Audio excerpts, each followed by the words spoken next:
in terms of unity. Given the current concerns in our communities, the future of the Cameroon nation state with its rich ethnic and cultural diversity seems to be in jeopardy as internal forces question the management of the civil society by leaders who have lost the sense of justice and equity. How do we then consolidate this national unity in Cameroon? What are the challenges involved? Is what uniting us is more than what divides us Cameroonians? Is what we'll be finding out in tonight's edition. I'm honored to have a civil society activist with us tonight working for our well-being. He is called Hamlet. And was supposed to be accompanied by but then we are going to be having his reaction on video. Good evening to you, Hamlet. It's a pleasure having you once more before. Good evening, Madam Vanessa. Thank you for inviting me to share with you on a pertinent topic like this at a time whereby we are facing diverse military parade the 8th on 20 May. So we are asked to question ourselves, how assured are we that this parade that was shown to demonstrated to us as a public, as citizens, how is it assuring the fact that we can have total security? We hope so that this parade is also a demonstration for us to show that they are able to secure us and prevent us from any conflict that might come in the future, be it externally or within the country. Understanding the concept of unity and also national integration, what actually in its actual sense is unity? Is it just all about Cameroon being one? I would say that the concept of unity is not just Cameroon being one. The concept of unity comes with a lot. It's just like making a decision, you must be ready to also face the consequences of decision because it's either positive or negative. So the concept of unity is, in this sense, I would rather say that it's not just for us being one. It's for us showing it with actions that are concrete in terms of how we share the national cake. How is it shared? How are people gaining access to justice that is balanced? How are people gaining access to education that is balanced? How are people getting access to healthcare that is balanced, that is not discriminatory, that is not like privilege to some people? How are people accessing basic necessities that are made for them that are they're supposed to get in without being stressed? How are those who have been given power managing back the state in its entirety, like the Cameroon itself? How are they managing it?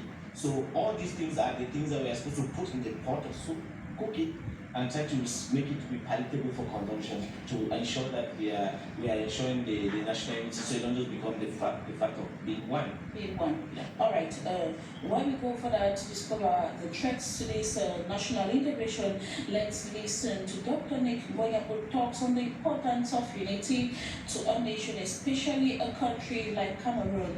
In his point of view, unity is living together, eating together. That is sharing the national cake.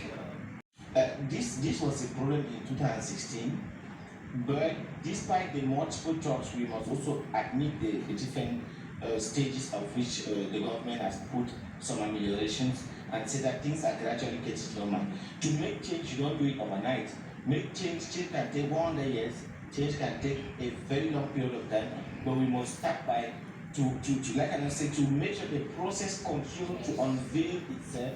We must start also by appreciating that you have started and pour some messages of encouragement, so that more by bringing also ideas that can better ameliorate the process of change. Therefore, should a national language be created as a way of uniting Cameroonians? Apart from the English and French, apart from our local languages, we need a national language, not the Mongaka or whatever, but that a language where every Cameroonian in the nearest future will have to learn it so that we have our own language. I think that's not the only thing, but that's one of the fundamental challenges the government and even the people of Cameroon are finding very difficult. The probability of finding one language. That is it. Cultural and historical cultural backgrounds that we all come from.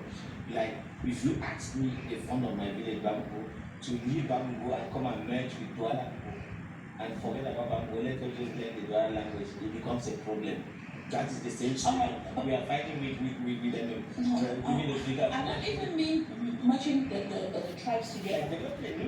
Developing a new language, looking at the various, the multiple languages that we have. For instance, in the Mezam division, the Apun people will say Njilan, which means good morning. If you get to ask the Bafut on-demand commander, how do you say good morning? It's a resemblance of it. Njilan, just the phonetics, the difference. So even if you have to check maybe how the communicate, or people from the West region, they will say, okay, it is a crossfield. When you also come to the East region, they are similar. If they bring historians, let's say linguistics all together, don't you think that they'll be able to come out with a national language level? The problem here is the fact that you have spoken and I've watched you. Okay. Remember that when you transit to another region, the language becomes completely different, which is something that there is this constant fear that people are afraid to lose their cultural identity by doing this kind of subversion of languages to bring up one. People are afraid that in the process they might lose their cultural identity, and by so that is one of the biggest challenges that we need to also address, which is one of the challenges we need to address other than political grievances and all the rest. But to come to this level, we need to work hard. It is not an impossibility. It's a possibility, but how do we work to come to a consensus with all the multiple and overnight created traditional leaders we're having here and there? You see, right. The time we are thinking of creating a one national language is the time we are creating a new village in Frukanga. What do you do? What do we do there? What kind of multiple political parties in Cameroon, and but it seems the government is yet to accept the fact that the Cameroonians are conscious that it is only through the ballot that they will be able to have a political transition. One in which the Minister of Territorial Administration is trying to set some stumbling blocks for individuals to actually carry out their civil responsibility rightly. Let me say it clear for people to hear, not only for the government. The government exists because citizens exist. Without the citizens, the government won't exist. In as much the government is being elected to be our flag bearers, is representing us international level and the local level and everywhere, we still have the overall power to orientate how we want to do it. But now, our call like society, we are not calling people to go in a dispersed ranks or in a disordered manner, but it must be well coordinated to follow that we can. There's a possibility that we can win, or there's a transition that can happen through the ballot, through democracy, a democratic process, without actually wanting to wage war, because this war will always have consequences, and those who face the majority of the consequences will not be the immediate people who are flag bearers of whatever they are championing, but the state through its mechanisms that when you use it, there will be innocent children that might die, there might be innocent youths that will die, old fathers, old parents, people might lose their properties, people might lose their businesses, and a lot of other things, you see. So our call, like the program we are organizing now, Working for Wellbeing, is to not only ask people to go and vote or go and register themselves on the electoral list, but we are also drilling them to understanding the necessity or the purpose of why they must be part of the democratic process of the country.